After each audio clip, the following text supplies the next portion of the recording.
What's up, guys? Today I wanted to show you something really cool that I bought. It's a new toy, but I felt like it would be something worth talking about in a video because I don't think I've talked about anything in regards to analog gear outside of the guitar pedals video that I made. But basically, I bought my first synth. I bought a Korg minilogue, and already I've just been enjoying this purchase so much. I want to show you guys how I've been using it in production tracks for clients. But before I do that, I want to kind of explain to somebody who's not into analog synths why you would even try something like this when you have Serum, Anatu, Vital, and like an insane amount of soft synths. And for me so far, it's been 5 things. One is the physical interaction with stuff. Like for my entire life, a filter cutoff has just been like a knob on a screen, just like anything else. And here there is a physical knob that you get to turn. And I know that sounds dumb, but like in all aspects of a synthesizer, there is something cool about I just know where the voice mod is. Like I can reach into a physical space and grab something instead of immediately going to my mouse and keyboard and typing in Ableton search. Also, a thing that I've noticed is it's just a lot of fun. And I know that that's like not really a tangible reason, but even in like the mixing world, one of the best arguments I've seen for why some guys still use analog hardware to mix all their stuff, even though we have Pro Tools, even though we have Ableton and we don't need that, the best argument I've ever heard for why you would use something like that is it's just fun. And if you're working in the audio world day in and day out, and something you get makes a task that you do every day just like 20% more fun, you just end up getting a lot more work done. The third reason is honestly, it's just kind of faster than a plugin. Like I get that you can have like macros and you can set all this stuff up and it's not as flexible as a plugin, but for me being able to be like, oh, I need a synth bass, shift this button and it goes to the synth bass sound that I like, and it's already routed into my audio interface and I can just open up an audio track and record what I want to play. That leads into another reason, which is with this thing, you're printing everything to audio, which makes you interact with synthesizers, which is like this giant category of sound, completely differently. You interact with this, or at least I should say I've been interacting with this almost the same way I've been interacting with my guitars. Like I was in a friend's studio where I just had one of these on my lap and I was just scrolling through presets and we would find something that we liked, printed it to audio, and then we would move on. And it honestly had some of the same vibe of me just like grabbing a guitar, finding something I liked, tracking it, and then moving on. Which leads into the next point, which is experimentation. When you have a bunch of random presets where you don't really know how they work, and you have the physical buttons like, well, let's see what happens if we change this to a duo synth or a mono synth or an arpeggiator. And you can do that with all of the sounds. It's really intuitive for things like sound design where you're trying to get something unique, which is another point that I want to work in, which is that it's really awesome to have a synth feel like it's performance based. Like I can have an ARP going and slowly open the cutoff just by turning it with my hand. And I know you can do it with automation. I know that in the DAW, there's ways to get that sound, but for me, it feels so much more personal when like I'm turning the knob. I am vibing to the performance that we're doing, and that's just getting printed as audio. And when I'm done with that take, that is what the take is. And if I'm not happy with that take, I need to tweak this sound and go back and record it again. I can't just leave it as a VST somewhere in the project and then go back and tweak it later. And then I guess one extra one that I'm realizing just right now is the fact that it has limitations. Like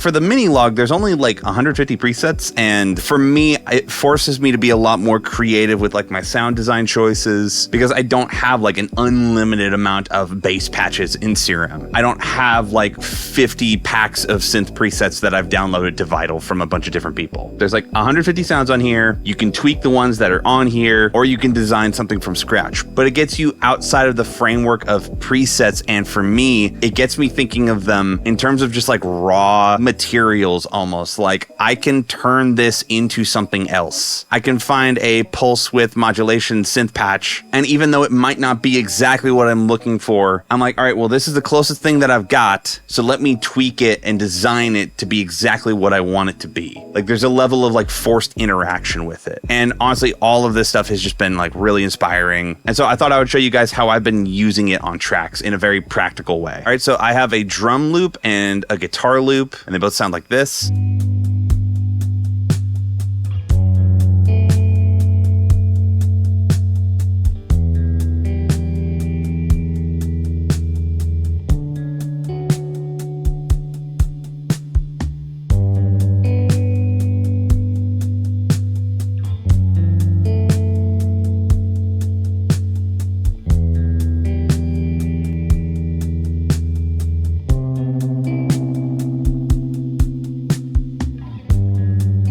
So yeah, I'll just start building out the track using some of the approaches that I've gotten comfortable with in the minilogue.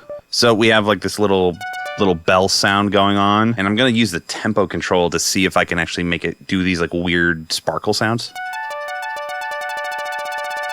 I want to throw that into something like Valhalla Supermassive. Bring the mix down, try to almost get a blend of like the higher notes, and then maybe we could find an EQ and just trim off some of the low stuff and the really high stuff. And then we could throw a little bit of an EQ after that to keep it from being super bright. I just want kind of a cascading effect going through that, then a little bit of pan flow. Slow down the speed. That is a really cool ambient layer. Let's see what else we can come up with. Let's try that as a layer. I like that.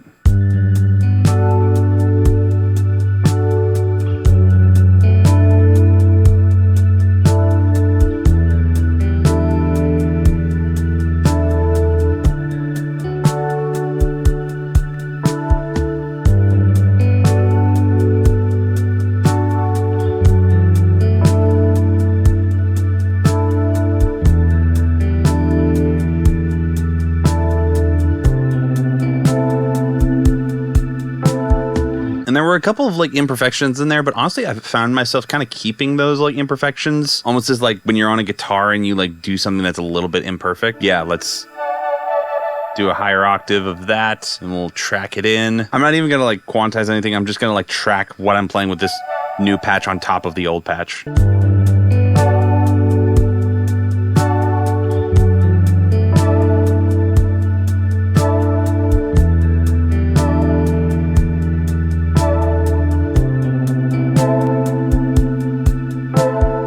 Sorry about that. My second camera died. Let's try that again. All right, let's try bass.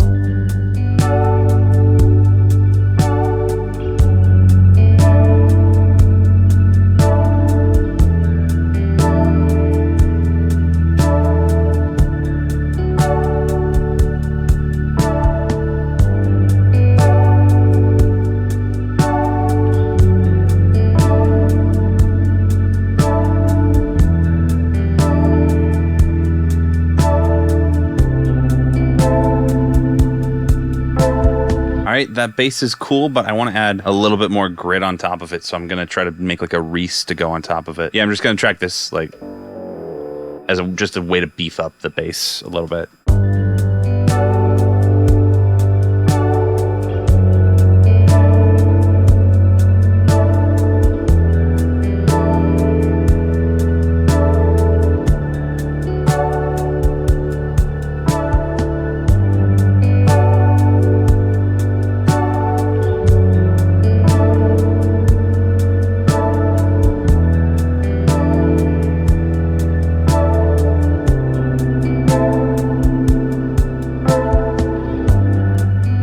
Sometimes I'll use like a second arp as a way to like bring a little bit of almost like a hi-hat like movement to it, like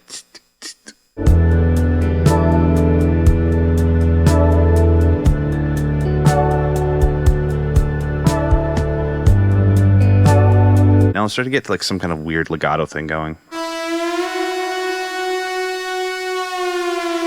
So here's what we're gonna do with this guy. We are going to throw on Decapitator. And we're going to throw a reverb, like ROM, into Decapitator. And then we're going to filter it after the fact. Delay on that. I feel like with patches like this,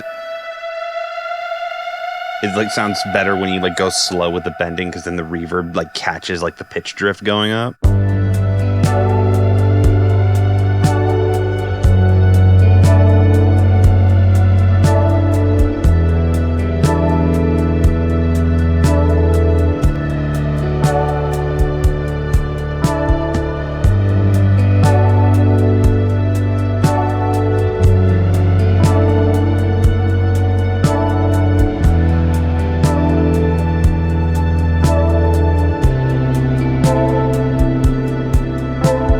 Then let's try, I don't know, something that's a little bit more of a lead vocal. Right now, there's not a whole lot going on melodically.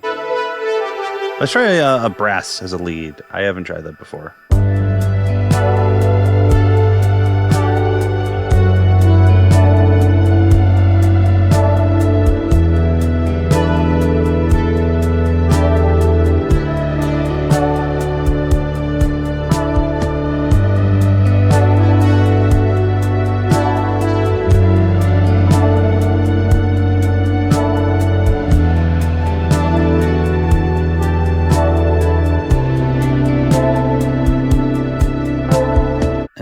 let's just try to throw on like some weird effect thing. Let's see if we can just use the noise. Yeah, we can make something like a loop like that.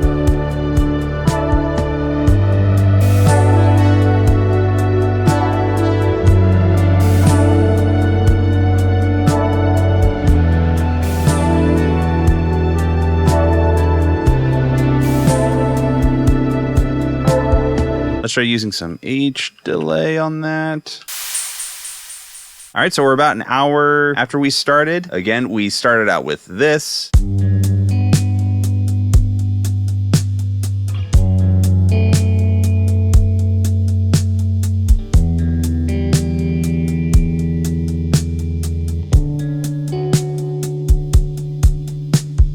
And here's what that same arrangement sounds like with 9 layers of synths added to it.